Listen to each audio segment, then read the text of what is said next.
Why be content with comparing two handsets when you can compare three? The Nokia Lumia 620, the Nokia Lumia 820, and the Nokia Lumia 920. Three of our favorite handsets out at the moment, but how do they stack up against one another, and why are they so different?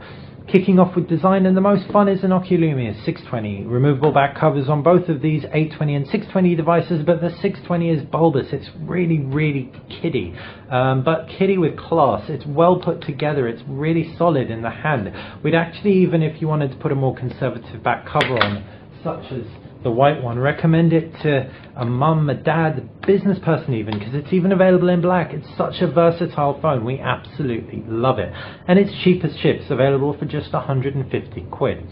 You're going to be paying a lot more if you're looking at a Nokia Lumia 820, between 300 and 400 pounds offline. However, you do get a lot of perks. You've got a much more solid build with a thinner form factor. You've also got NFC technology on there, as well as the option of 4G LTE. So if you're concerned that your contract is going to shift to 4G soon, then the Nokia Lumia 820 will be the one to opt for over the Nokia Lumia 620. What you also get is that AMOLED screen tech, which is really vibrant and poppy. If we jump onto the Lumia 920, you do get that LCD technology, not the AMOLED technology, at 720p resolution. And you also get that LTE, which really separates the other two phones. However, you also get an optically stabilized image. And that means that if we are going to go and take a picture, for example, and we shake our hand, it will actually correct our handshake. As you can see, as soon as we let go of the camera, our handshake's much more apparent. Really smart stuff, and definitely worth the extra outlay, especially if you do a lot of low light shooting. In terms of design, the most fun, the middle most fun, and the most serious. We'd say this is the beefiest device. It's girthy in order to accommodate that optical image stabilization. It's quite classical, reminiscent of the Lumia 800, but it's certainly bolder. It's not quite as elegant, we'd say, and once you've made your choice of back cover, you are stuck with it, unlike with the other two, which are customizable to the high heavens, if indeed you splurge out and buy additional back covers. These are the 620 ones, by the way, and are available for between 10 and 20 pounds. Great stuff. So moving on to the screens, as we said, WVGA HD, that's 720p HD, LCD, AMOLED LCD, great pure whites up and bottom, really vibrant poppy colours and deep blacks for the 820. Really comparable stuff. I mean, the least sharp one is going to be the Lumia 820, so that's probably going to be the worst one for reading text on and stuff like that. It's going to be really nice and vibrant for pictures though and movies. The 720p resolution on the 920 is going to be absolutely perfect for movies. And for the price, you really just won't do much better out there than the 150 quid Nokia Lumia 620 with its LCD display, all endowed with clear black technology.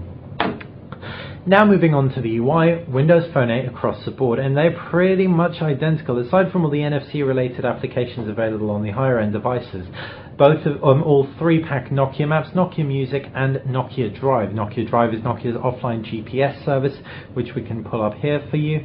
Nokia Maps is Nokia's mapping service, which gives you access to, again, offline maps, which you can't pull up at the moment because we don't have a connection. And Nokia Music, what we've got, standard music service. Nokia Music is going to let you download mixed radio playlists. So that's playlists that are curated by Nokia's fantastic music team in, I believe it's Bristol, somewhere in England, and put together for your audio pleasure. All great services. Separate the Nokia devices from other Windows phones and indeed any other devices, hands down. Makes Nokia our preference in terms of their Windows 8 functionality every single time, but comparatively identical. So whichever you opt for, you will get all those fantastic services, not to mention the incredibly beautiful clean UI found in Windows Phone 8. That comprises of home screen on the left hand side, or your start menu as it's called, and on the right hand side a list of all your applications. Your applications can be pinned to your start menu with a long press, and the tiles are created on the start menu, which can be resized, made really nice and small, really nice and big, and plopped about wherever you want. It's worth noting Windows Phone doesn't have an aggregated notification center, so you'll have to keep an eye on these live tiles to see all your notifications. However, if you jump into your lock screen, you can easily see when you have a missed call or whatnot. So that has been a look at the user interface. As far as the cameras on all the devices go, you've got a 5 megapixel, an 8 megapixel, and 8.9 megapixel sensor.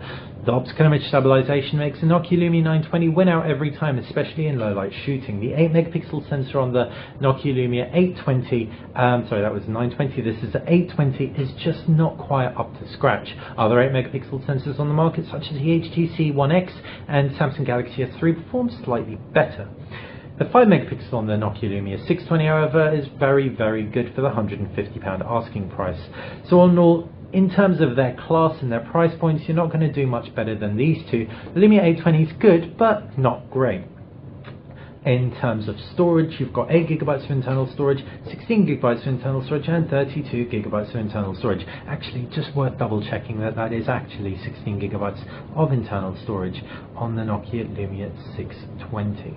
Let's just check that now for you.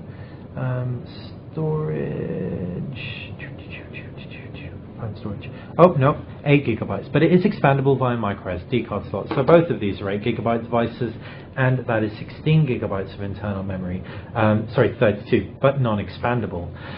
So it depends really on what you want. If you see yourself installing loads and loads and loads of applications, you might find 8 gigabytes a little bit restrictive on these two. However, with Windows Phone's app selection not being quite up there with Androids, we don't see that being a huge problem, with 8 gigabytes being ample.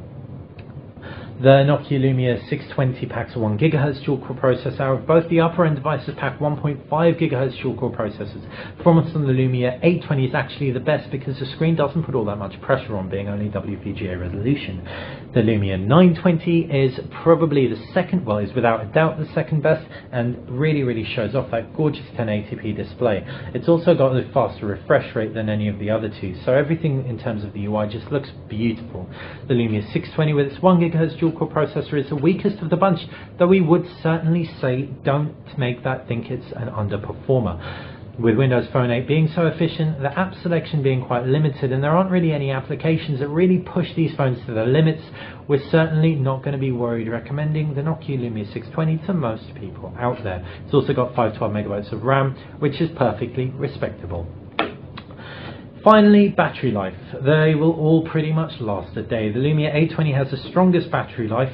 The Lumia 920 will last a day, but if you're using it heavily, please carry an external battery or charger with you, because it may well run out halfway through the day. And the Lumia 620 is, again, going to last a day pretty comfortably, but again, if you're using the screen very heavily, it might die by about 9-10 p.m. So that's been our comparison. It's been quick, it's been short, but it's also been quite in depth. Hope you've enjoyed. If you have any questions, please fire them in the